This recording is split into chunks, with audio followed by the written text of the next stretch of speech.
Om Namo Bhagavate Vasudevaya.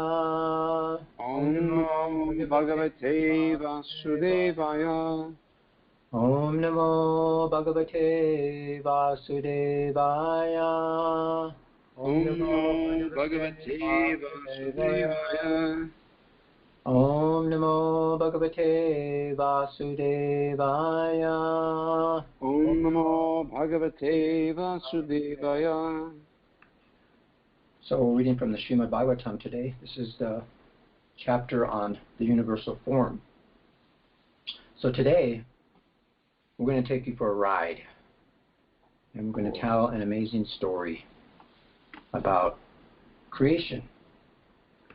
Just think in the spiritual world how they have this lotus flower there, and you could go to different aspects, different realities in Krishna's creation just by going to the different petals, and they just manifest like that, and you could end up so many different places. It's just incomprehensible what you can do in the spiritual world and what can happen. And this is what we're discussing today. We're going to talk about, there's a story about, it's not about things, it's about the person behind all of these things. And as we can see, there is definitely a person behind everything. So that's what everyone has been trying to figure out. Or they're speculating to think that there is nothing behind this creation. It's all manifestation from the atoms, from nature, from the modes of nature. They think that that's the source of creation. Or they may think it's the impersonal aspect of the Creator that is creating everything. But we will see here, this Srimad Bhagavatam, this Canto 3, the status quo. We're on Chapter 6, the creation of the universal form. And we're going to go from text 13 to 24. Okay.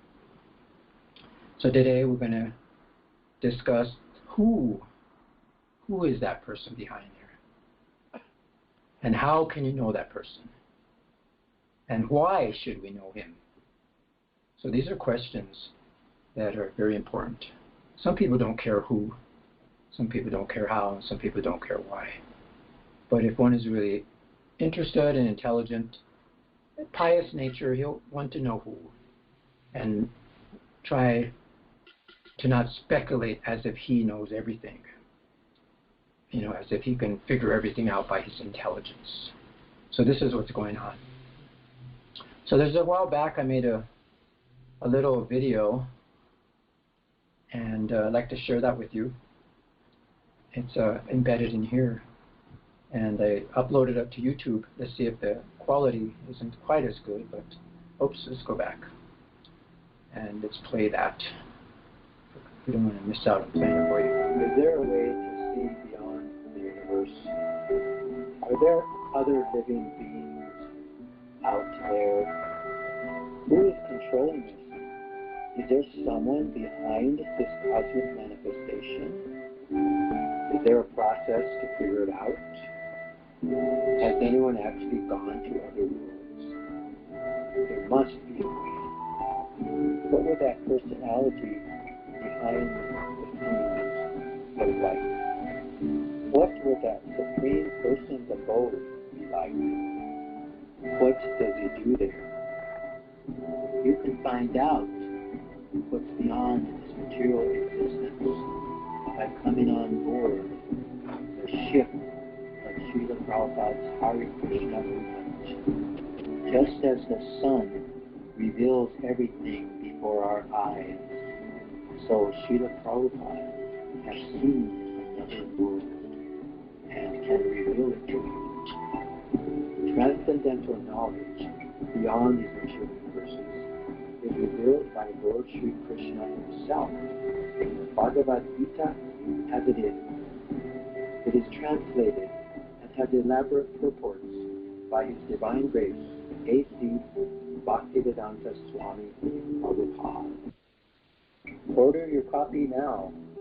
Call 800-927-4152. Or you can visit your local Hare Krishna temple Okay, so that's that's a summary of the entire class. Class is dismissed. So this is easy. It's a free app. It's called Voice from Adobe, and you can do stuff real easy like that. So that was one thing, just to kind of put the questions forward in an interesting way, because everyone's trying to see what's beyond this universe, look into the universe. But they try to take the personality out of it. They try to just imagine some thing, some tiny thing or some huge energy, but there's no real personality behind it. And we can see, as it's going to be described in this chapter, is this universal form, which everything in the universe is actually coming from Him. It's inconceivable. Everything, everywhere you look, everything you see is actually the universal form. And there's actually a person behind that. So just as the body has a soul, so similarly the universal form is the super soul. It has a super soul. Or the super soul is what makes the universal form animate. This is described in this chapter, which is very interesting. But there's many people, as described also by Srila Prabhupada and Srimad Bhagavatam, is that some people have this frog mentality, the mentality of Dr. Frog or Professor Frog, who is trying to estimate the ocean, in his little 3-foot well, 3-foot wide well. But yet he tries to understand it by expanding himself, by puffing himself up. And that's exactly what the philosophers are doing, puffed up by their own intelligence, trying to figure out Krishna, or try to figure out the creation, or something beyond their little limited conception, their limited well. And it only causes their own death. They explode from their puffed up positions. So let's just, there's one more video I'd like to show you. There's a couple videos I have on here, just to kind of give us an opinion or a view of just what we're talking about, the massiveness of this universe.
So that's to kind of humble us a little bit as we go into this particular verses. We should have the humble position so that we can try to imbibe what we're about to hear today. There's many yogis and different personalities who have different techniques for meditating on this universal form and become purified so they can actually understand somewhat and realize their position in this universe. And we have a method here which we're going to dive into right now, which is the Srimad Bhagavatam. So what I'm going to do is chant the verses until we come to the purport, and then we'll chant it together. I think it's 27 we'll chant together. And there's two short purports. Maybe I should mute everybody. Verses. Yeah, if you want. We'll get to that in a minute, though, if you want. Oh, really? Well, actually, you don't need to mute yet. We're almost there. Okay. I'll just read a few verses here. Nirbinam talu Varuṇo lokapalo visadare jivayam sena charasam yayaso praktipajate. When the palate of the gigantic form was separately manifested, Varuṇa, the director of water in the planetary systems, entered therein, and thus a living entity has the facility to taste everything with his tongue. Nirbine Aśvinī-kumāras Vishnuravisatam padam granenam sena gandasya patipatiryato bhavet. When the Lord's two nostrils separately manifested themselves, the due Aśvinī-kumāras entered them in their proper positions, and because of this, the living entities can smell the aromas of everything. Nirbine akshini tvasta lokapalo visarvivo chaksusame sene rupanam pratipatiryato bhavet. Thereafter, the two eyes of the gigantic form of the Lord were separately manifested. The sun, the director of light, entered them with the partial representation of eyesight, and thus the living entities can have vision of forms. Nirbinani asya charmani lokapalo nilo visat pranenam sena samsparsam inaso pratipajate. When there was a manifestation of skin separated from the gigantic form, Anila, the deity directing the wind, entered with partial touch, and thus living entities can realize tactile knowledge. So this is today's verse. So we'll chant this together. Karnav, Karnav, Asya, Asya, Vinirbhino, Vinirbhino, Karnavasya Vinirbhino, Karnavasya Vinirbhino, Dishnyam, Dishnyam, Swam, Swam, Vivishur, Vivishur, Dishaha, Dishaha, Dishnyam Swam Vivishur Disha, Dishnam Swam Vivishur Disha, Chotrenam Sena, Chotrenam Trina, Sabdasya, Shabdasya, Chotrenam Sena Shabdasya, Chotrenam Shabdasya, Siddhim, Siddhim, Yena, Yena, Prapajate, Prapadyate, Siddhim Yena Prapajate, Siddhim, Prapadyate, Karnavasya Vinirbhino, Karnavasya Vinirbhino, Nishnyam Swam Vivishur Dishaha, Dishnam Swam Vivishur Disha, Chotrenam Sena Sabdasya, Chotrenam Sena Shabdasya, Siddhim Yena Prapadyate, Siddhim Yena Prapadyate, Karnavasya Vinirbhino, Karnavasya Vinirbhino, Vinirbhino, Dishnyam Swam Vivishordisha. Vishyam Vishyam Swam Vivishordisha. Shrotrenam Shena Sabdasya. Shotrenam Shena Sabdasya. Siddhim Yena Prapajate. Siddhim Yena Prapadyate. Karvanasya Vinibhinao Karnavasya Vinirbhino. Ishyang Svang Vivishordisha Vishyam Swam Vivishordisha. Shrotenang Shena Shabdasya Shotrenam Siddhing Yena Prapadyate Siddhinyena Prapadyate Prapadyate. Karnavasya Vivirnino Karvanasya Karnavasya Vinibhinao Vinirbhino. Vishyam Svam Vivishordisha Vishnang Vishyam Svang Swam Vivishordisha Vivishordisha. Shotring Shena Shabdasya Shrotenang Shena Shabdasya Shabdasya. Siddhinyena Prapadyate Siddhing Yena Yena Prapadyate Prapadyate. Karnav Asya Vinirbhino. Karnavasya Karnavasya Vinibhinao Vivirnino Dishyam Swam Vivishordisha. Yishnang Swam Vivishordisha Shotrenam Shena Shabdasya. Shrotenang Shena Shabdasya Siddhim Yena Prapadyate. Siddhing Yena Prapadyate. Okay, let's do the word meanings. Karno, Karno, the ears. the ears. Asya, Asya of the gigantic form. Of the gigantic form. Vinirbhino, Vinibhinao, being thus separated. being thus separated. Dishnyam, Dishyam, the controlling deity. the controlling deity. Swam, Svam, own. own. Vivishu, Vivishu, entered. entered. Dishaha, Disha, of the directions. of the directions.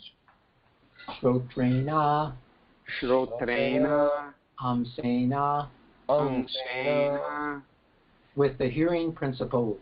with the hearing principles. Sabdasya, Shabdasya, of the sound. of the sound. Siddhim, Siddhim, perfection. perfection. Yena, Yena, by which. by which. Prapadyate, Padyate, is experienced. is experienced. Translation. When the ears of the gigantic form become manifested, all the controlling deities of the directions entered into them with the hearing principles, by which all the living entities hear and take advantage of sound. Please repeat.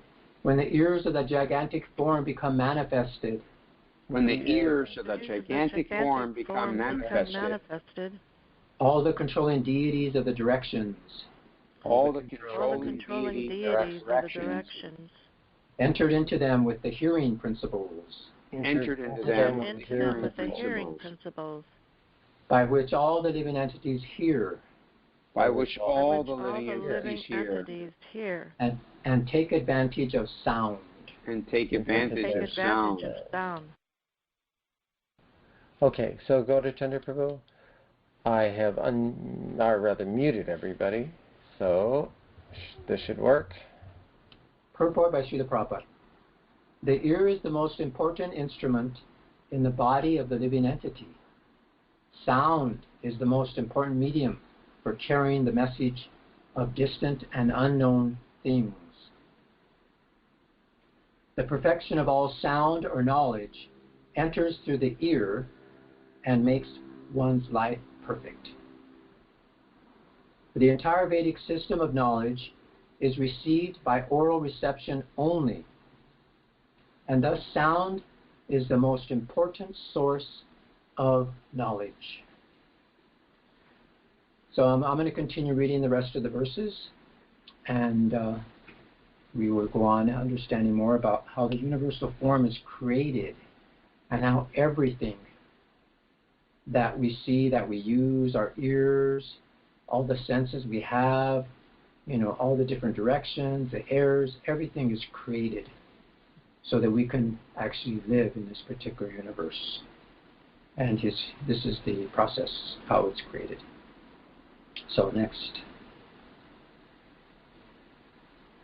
Tvacham Aśvinī-kumāras Vivishurdishnyam Osadi Amsena Roma Vikandum Yaraso Pratipajate. When there was a separate manifestation of skin, the controlling deities of sensations and their different parts entered into it.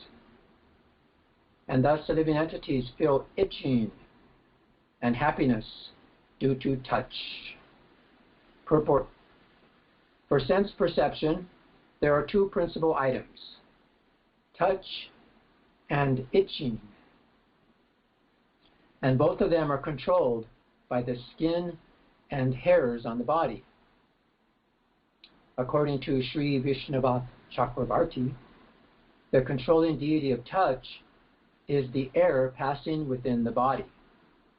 And the controlling deity of the hairs on the body is Osadya. For the skin, the object of perception is touch, and for the hairs on the body, the object of perception is itching. That's very interesting. Okay, we'll keep going. Medram tasya vinirvinam swadishnyam ka upavisat retasam sena yena sav anandam pratipajate. When the genitals of the gigantic form separately became manifest, then Prajapati, the original living creature, entered into them with his partial semen, and thus the living entities can enjoy sex pleasure. So just see the demigods, even the different Prajapatis and different great personalities, they're dependent on the universal form, and the universal form is dependent on who? Krishna. Everything comes from Krishna. So we're all directly and indirectly dependent on Krishna. So the next verse, Udam pumso vinirvinam mitro lokesha avisat punya puyunam sena yena su visargam pratipajate. The evacuating channel separately became manifest, and the director named Mitra entered into it with partial organs of evacuation. Thus, living entities are able to pass stool and urine. People forget that their ability to do everything is given to them as a gift from Krishna, even to pass stool and urine. Otherwise, what would happen? We become very, we would die. Actually, it couldn't live. Hastavasya vinirvina indra swarpatir avishat vartayam sena puso yaya ritim prapajate. Thereafter, when the hands of the gigantic form separately became manifested, Indra, the ruler of the heavenly planets, entered into them, and thus the living entity is able to transact business for his livelihood. Padavasya vinirvina lokeso vishnuravishat gajya samsena puruso yaya prapyam prapajate. Thereafter, the legs of the gigantic form separately became manifest, and the demigod named Vishnu, not the personality of Godhead, entered with partial movement. This helps the living entity move to his destination. Vedhim chasha vinirvinam bhagisho dishnyam avishat Bodhenam sena bodhavyam pratipattiryato bhavet. When the intelligence of the gigantic form separately became manifest, Brahma, the Lord of the Vedas, entered into it with the partial power of understanding, and thus an object of understanding is experienced by the living entities. Hridayam chasya nirbinam chandrama dishnyam avishat manas samsena yena so vikriyam pratipajyate. After that, the heart of the gigantic form separately manifested itself, and into it entered the moon, demigod, with partial mental activity. Thus, the living entity can conduct his mental speculations. So just see, even that ability to speculate, like the froggish philosophers or the atheistic personalities, they get their ability from Krishna, from universal form, which we get indirectly with the help of the moon god. So all this is very amazingly described here, and how humble we should really be. So let's take a tour through the universe. Hold on to your seatbelts. We're traveling pretty fast through the universe here. So we can see here many people have speculated, what is this in the sky? They look into the sky and they see great stars and solar systems and galaxies, and they wonder where it all came from and how it could be. You know, we can sit and speculate. But this is just one little tiny aspect of Krishna's creation, really. It's so tiny. As we saw that one video, just the size of the planets, you know, how huge they are, and we live on one tiny speck of those things. So we should become humble and understand that the only way we can get knowledge is from some authority, from someone who knows. So, as you can see, there's so many worlds, so many solar systems, so much energy out there, and living entities, all according to their different karmas. And there is life on all these planets. There's life everywhere within the universe. In fact, Krishna is everything, everywhere, and in all places. We can't imagine that. It is just incomprehensible. So what's the use of talking about Krishna then? It's so incomprehensible. Because by discussing Krishna, we may get purified. So this is the whole process of Krishna consciousness.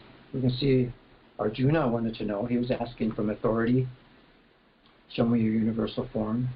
But yet even Arjuna couldn't understand it. He was bewildered. He couldn't see the whole thing. He could only see, he saw the universal form, but that wasn't like everything of creation. And yet he couldn't even understand what he saw. And this is amazing. So if we're thinking, well, if Arjuna can't understand, then how is it possible for us to understand? So we travel to different parts. And here's another video I'd like to share with you. And this will give us another idea of just how massive just our solar system is, or to speak of so many other universes and creations from Krishna.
that an amazing way to look at it? That it's been estimated there are more stars in the universe than there are grains of sand on Earth. But there's more atoms in one grain of sand than there are stars in the universe. This is Krishna's creation. You know, and they give you estimates. This is just an estimate view according to, you know, what they can understand in our modern day. But we see from the Vedic literatures that actually the source of everything is the Supreme Person, the Supreme Personality of Godhead, who manifests different aspects, different potencies of himself, which creates all these millions of universes. So there is a person, and that person is a very beautiful person. He's very wonderful, and he's very beautiful and very powerful. And we can imagine how powerful that personality is. And to think that we have the same quality of spirit as that person, that we're not these material, temporary, flimsy, disease-ridden, old age, you know, death goal of these bodies. But yeah, we are actually spiritual beings, and we have a place outside of this material universe. And that's the whole purpose of these verses, these Vedic literatures, is to give us an understanding, to make us humble, and to really see what our position is in this material world. So as we can see, there's so many worlds out there and so many stars. But consider how they try to show how tiny we are and how massive the universe is. Look at the Vedic literature show us that actually Krishna, he is so powerful, and the size of a little boy. He was accused of eating dirt. His friends ratted on him.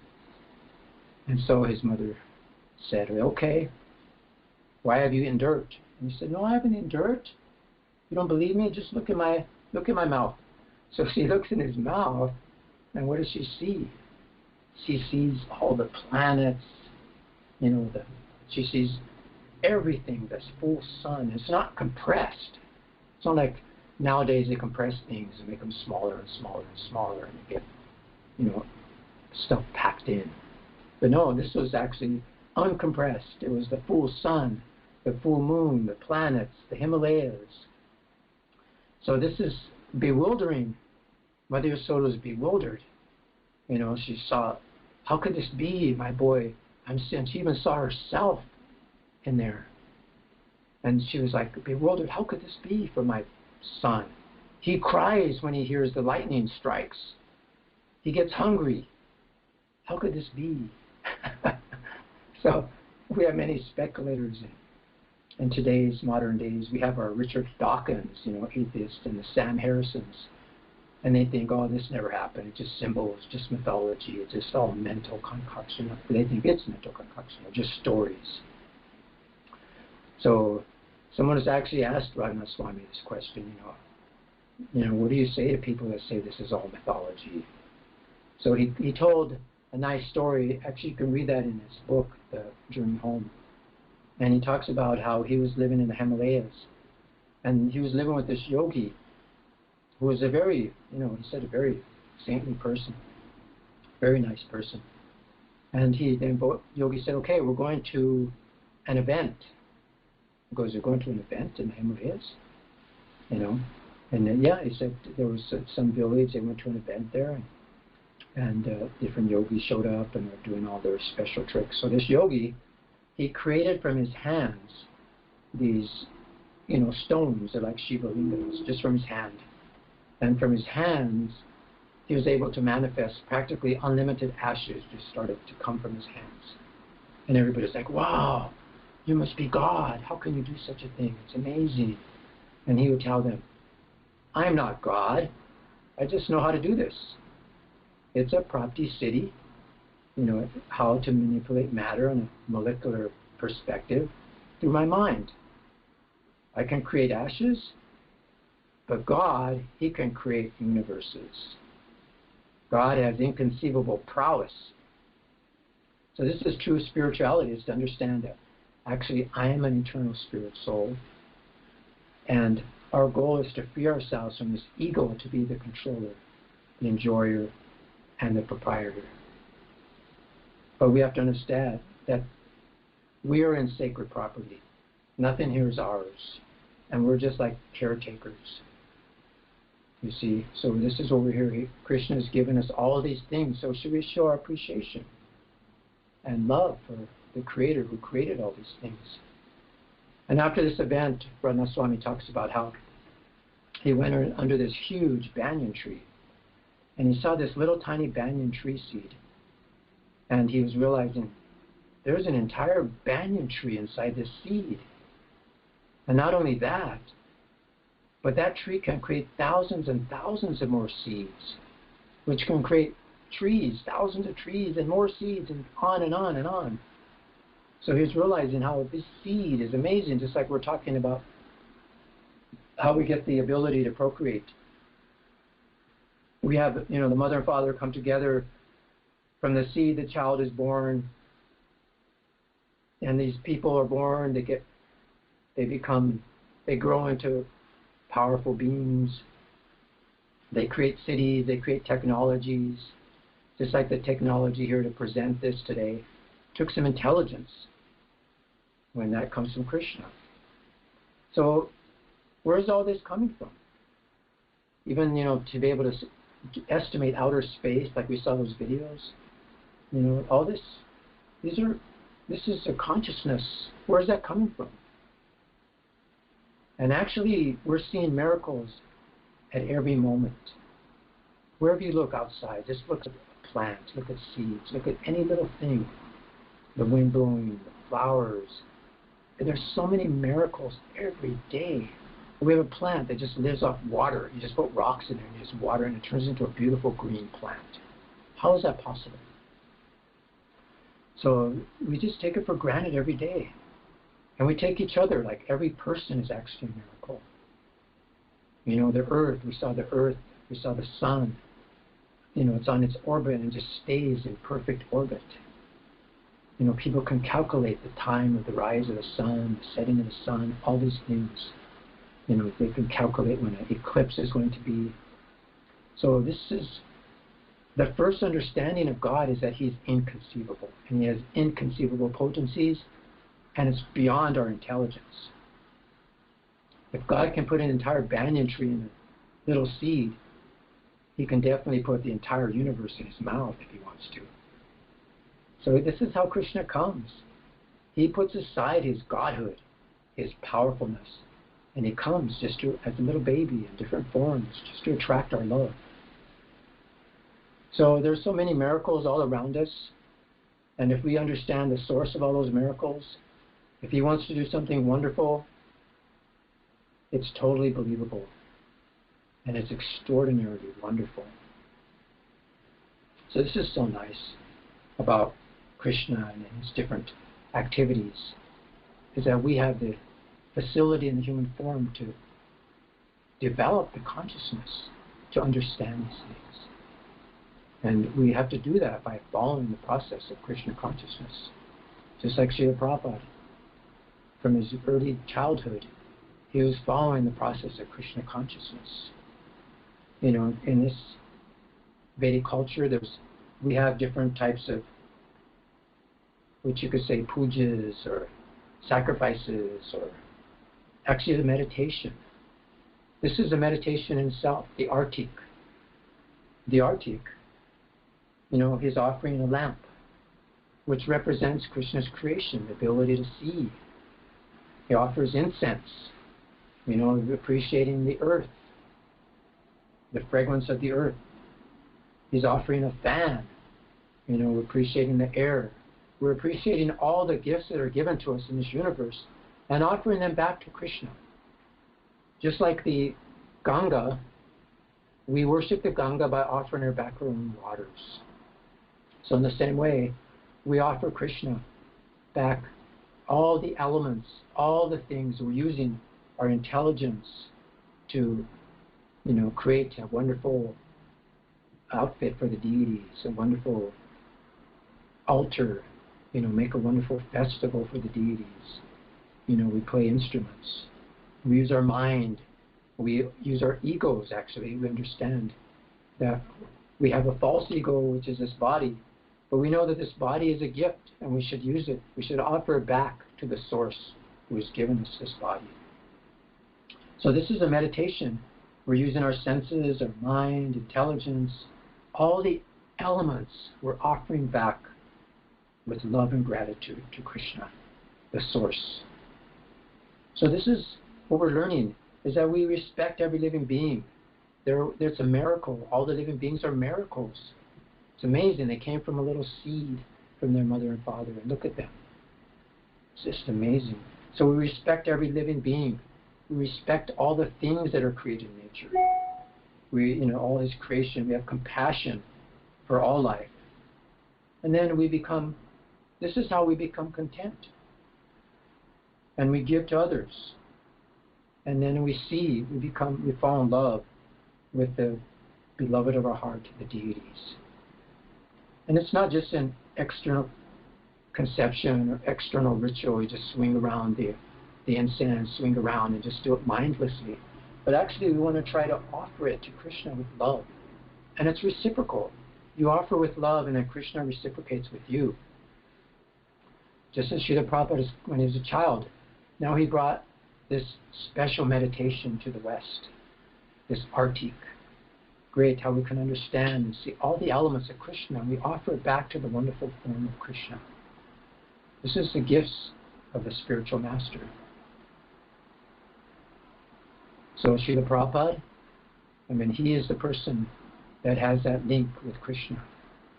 He is actually in tune with the spiritual world because he has a purified consciousness, and he's a representative of God who has come down in the disciplic succession to teach us this mystical process of how to understand the inconceivable, the incomprehensible. We can't understand it actually, but he has given us the process of how we ourselves, we can engage in this process of devotional service, offering everything with love and devotion to the Supreme Lord. And in that way, we begin to understand him. It's not that because you can't understand the Supreme Personality of Godhead that you can't glorify him. It's described that even the Supreme Lord himself cannot understand himself. Because when he understands himself, then it completely changes. It's a whole different situation. And then he understands it again. And then once you understand it, it changes. So it's always ever expanding. But Krishna is pleased if we recite his holy names, we glorify his activities and pastimes, we offer our energy to him, and then we begin to understand him somewhat. Because by glorifying the Supreme Lord, we actually develop a taste. We get a great joy. It's a reciprocal. Krishna reciprocates. And we appreciate it. Even though we can't understand him fully, we can still glorify him. Otherwise, why is this whole chapter describing the universal form? He's describing it to the best of his ability, even though he knows it's not complete. But by doing that, we become purified. And he was asking, can you describe all these different activities of the Supreme Lord, the universal form, the different residences of the living entities, all these different elements? Please describe them in relationship with Krishna. So that's what he's doing. He's describing it like that. And it's a great meditation that he's realizing. So we can see with the devotees, they go all over chanting the glories of the name to liberate so many different types of speculators and different types of people in different modes of material nature. And by making them pious, then eventually they'll understand. You can't argue with an atheist usually. Usually because they're impious. If they have no piety, they won't understand. But if they hear the holy name, if they get some holy prasadam, if they get association with the devotees, they get some transcendental literatures, then they actually become pious, and eventually they'll be able to understand. So this is a very, very important, responsible activity for the devotees, is to share this knowledge. Srila Prabhupada came, this is his 50th anniversary we were celebrating. He came across the world out of compassion, out of love for us, so that we can actually understand who we are, why we're here, the whole purpose of life, and where we're going. So we're very fortunate. So he had this selfless love for others. So we should take up the same mission as Srila Prabhupada has given us and present this philosophy. And this is what the devotees are doing. This is a very nice video. It's called the Chandelier. This is a chandelier that's being developed in Mayapur. And it's a short video. And it shows it's going to show, this is like a rough draft of the video, but it gives you an idea of what it'll be like when after they create the chandelier. They'll have some multimedia videos to actually explain more detail of what they're seeing. So this is one of their first draft videos. So at the bottom of the planetary display, we have Shesha holding up the earth. This is Shesh, the empowered incarnation. There we have Ananta speaking Bhagavatam to the 4 Kumaras, and above the 7 subterranean planets. Here we can see Jambudvip, the central island of Bhumandala, and Bharatvarsha is situated on the southern side of that. 8 other Varshas, with Ilavrita Varsha in the center. Various supporting mountains with large trees upon them, described in Srimad Bhagavatam. In the very center of Ilavrita Varsha is Mount Meru, Golden Mountain. Atop Mount Meru are the cities of important demigods, Lord Brahma in the center, 8 Dikpalas in the cardinal directions and sub-directions.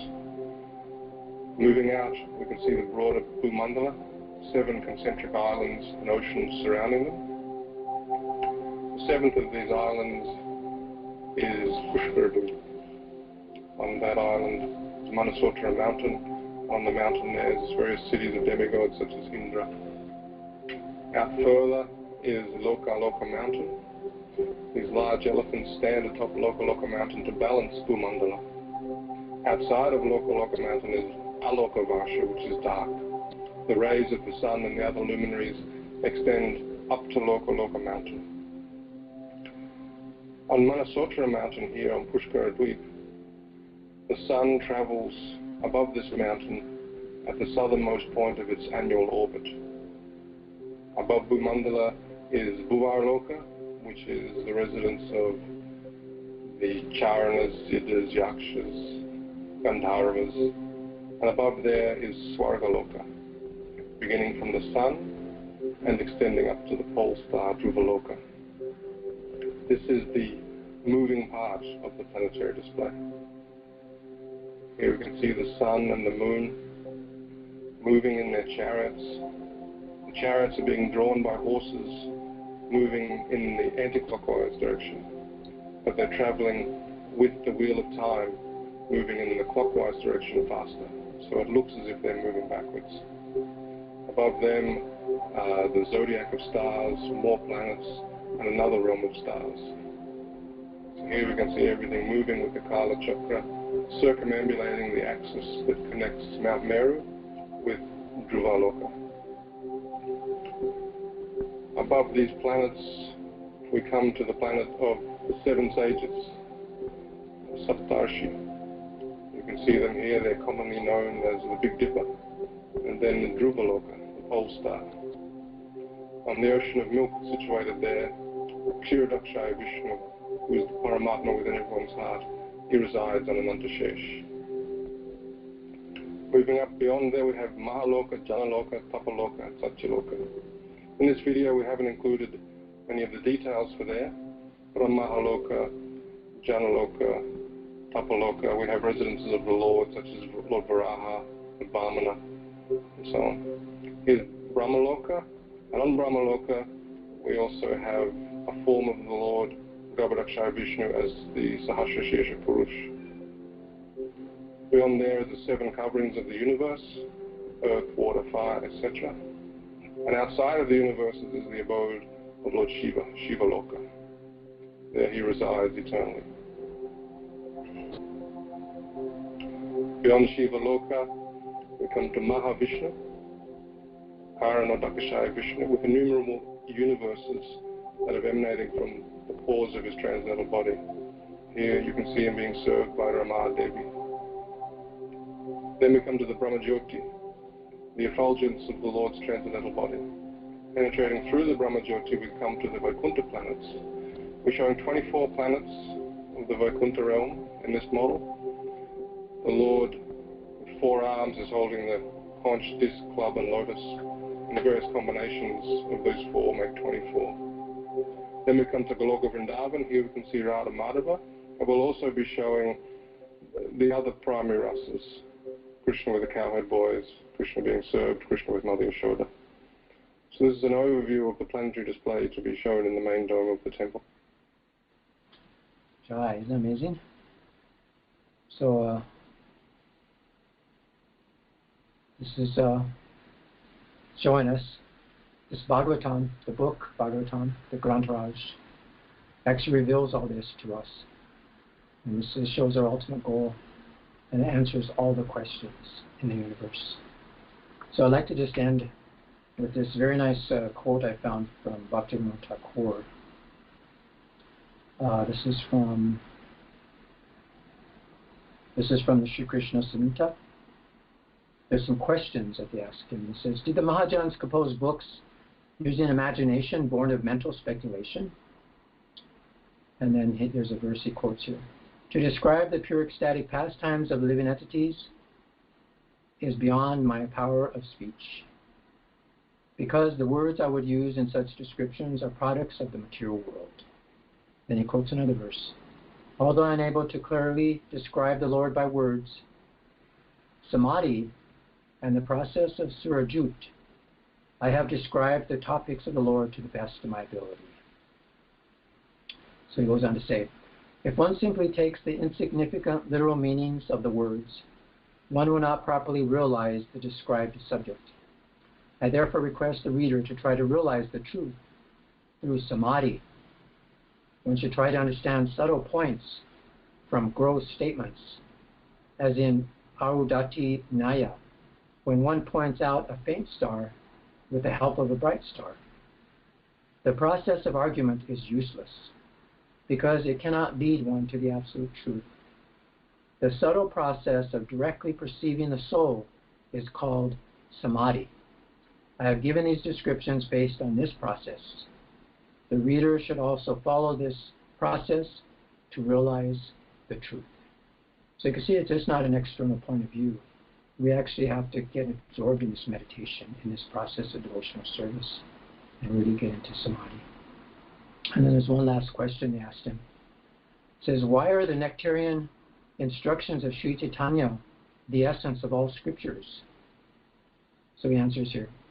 By careful analysis, one will find that the nectarian instructions of Sri Chaitanya are the essence of all scriptures, the essence of the unfathomable truth that has been discovered in the Rig, Sama, Yajur, and Atharva Vedas, and in the Vedanta Sutra, is available in the nectarian teachings of Sri Chaitanya.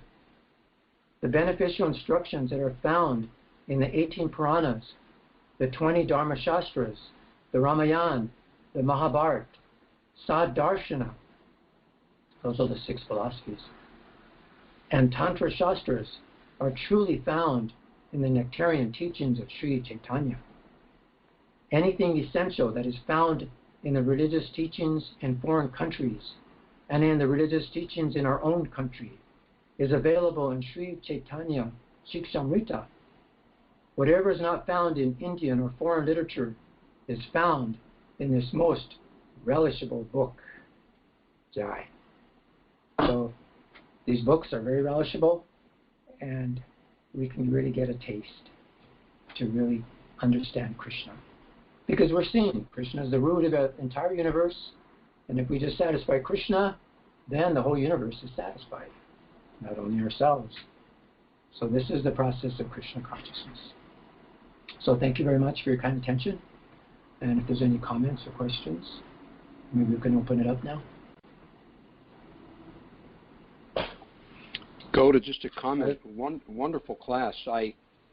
It's one of my main prayers when I pray to Krishna is to please gently purify my false ego, because that ego is what makes it impossible to chant the holy name in a humble state of mind, thinking oneself lower than the straw on the street, more tolerant than a tree, etc. In your class today was very, very helpful. A tour through the universe. I mean, I think I have, maybe it may sound familiar to others, that we have this default tendency to think that we are the center of the universe. Yeah. I live on this little island. And there's a little area. Actually, it's the most isolated place on the planet, on our planet, are the Hawaiian Islands. So basically, there's a little volcanic rock that came out of the ocean not that long ago. Yeah. Relatively, still quite young. Some of the islands nearby, where Ramananda is, for example, there's still active volcanic activity. It's still being formed. Ours was just formed as a little tiny, tiny baby. But still, there's this tendency to think that I'm the center of all of this. And really trying to open up my heart and hear the transcendental words that you're speaking in your wonderful presentation is very, very, very helpful to see our relationship, the practical, what an insignificant, tiny speck we are, and how amazing it is that even though we're so insignificant, Krishna loves us unlimitedly. Even though we're not the center of the universe, but Krishna loves us so much. But anyway, that was very helpful to smash my false ego. It was a very, very nice class. Thank you, Prabhu. Jai, thank you, Prabhu. Thank you very much. Yeah, I was very humbled myself. Is there any other comments or questions? I was going to also say I thought the visuals were very effective, give us some sort of an understanding of how insignificantly small we are in relationship to even this one universe. Mm-hmm. Yeah. I hope the ride didn't get you sick going too fast on the ride around the universe. It did actually. It got me sick. I'm hoping I'm throwing up some of my false ego. Yeah. Yeah, we went pretty fast for a tour around the universe. But it got me sick of my mentality of thinking I'm the center of the universe. It really is a default position. It's a default thought of the mind. Not just us, but even every bird, every animal, every insignificant insect, and somehow even every tree, every living being thinks they're the center of the universe, because if we're playing God, God is the center. God is the center of everything. And therefore, it makes perfect sense that we naturally think that way. If we come here to play God, everything revolves around God. God is the center of everyone's attention, the center of everything. And therefore, that's why we're here, to play that. And therefore, in the material world, we'll be born naturally with that default state of mind that we are the center of everything. Yeah. And you've made it so clear how absolutely ludicrous that is. I have a question. Yes, please. Can you hear me? I can hear you well. Yeah, I'm going to be sending you an email for some links to those videos. Okay. I want to use them in a class, but it was interesting all the way up to in a grain of sand there is innumerable atoms, meaning there's more atoms than the stars. I mean, that blew my mind. Yeah. Is we got any science majors here? Can anybody confirm that? Yeah, I don't know. That was on the video. As we know, it's created by other people. So I thought it was interesting, but I mean, Krishna can do that. I'm sure Krishna can do that. But I don't know. We could probably. I mean, what kind of proof are we going to find? And when you look at the scale of what you just presented, just in the universe, and then the video of the conceptualization of the Vedic universe with the chandelier. Yes. I mean, it's not possible to represent that to scale. Yeah. That's why. That's why through video, I think they have to really show to get the full effect. That's Yeah, what I think Prabhupada it works well. I think it works well in a video, but to do that physically, I was thinking better to do dioramas, or something like a spiral staircase, around the dome or something, and just show the lokas or the conceptualization of different planes. Yeah. Well, Srila Prabhupada wanted it like that because he said the universe hangs kind of like a chandelier. So he wanted to in the temple. So, but it'll give people a good conception. There's some lecture where Prabhupada has this, or some discussion where Prabhupada specifically mentions he wanted a chandelier. Oh yes, definitely. Yeah. Oh, I'd like to see that. Yeah, and they're building it all according to what Prabhupada's design, Prabhupada's instructions. So it's amazing. Yeah, their TOVP website. Yeah, they have you could go there. TOVP.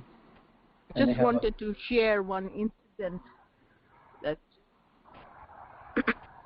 can I? Yeah, sure, please. Just wanted to share an incident like what Narahari was mentioning. I was just planning a trip just recently to France for the farm conference. I was invited there to a seminar, but I was just so disgusted with myself. How am I going to present there, and my ego, and I just didn't want to go. I literally felt like that. I didn't want to go. I didn't fit in the place. There's so many nice, beautiful devotees who are serving. So I had a big turmoil the night before. I was praying and praying. And then, of course, the next morning I started getting all ready, and, I was still feeling like that.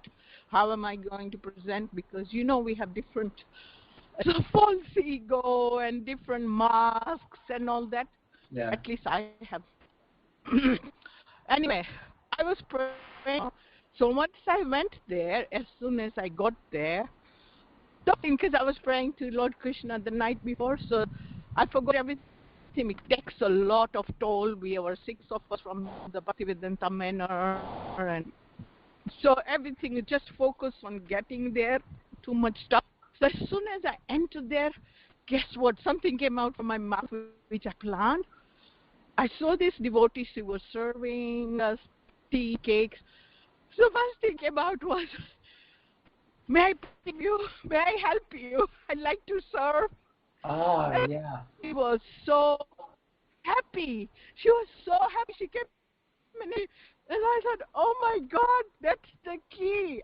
Exactly. I didn't even plan it, As soon as I mentioned that, actually, I completely felt different. I felt like part of the team. I said, no, I really want to, because you guys are doing so much. Let me help, But, oh, wow, that's Krishna himself helping me out. Well, that's a nice point, the service attitude. And that's the whole purpose of this whole particular chapter, I think. It kind of ends that way, where we have to develop this service attitude for Krishna, and by serving him with everything that we have. Not such a selfish, false ego attitude that it's for me, for my enjoyment, but to actually have this service attitude. And that's, as we'll see, all the different varnas are created, the different ashrams are created, and they're all meant for service. We serve Krishna in that way. We help, society doing this just to please Krishna. Everything is meant to please Krishna. That's the key. And, if we develop that service attitude, then everything becomes successful, which you have shown, by your experience there. It was perfect. Did you give a presentation there, or what did you do there?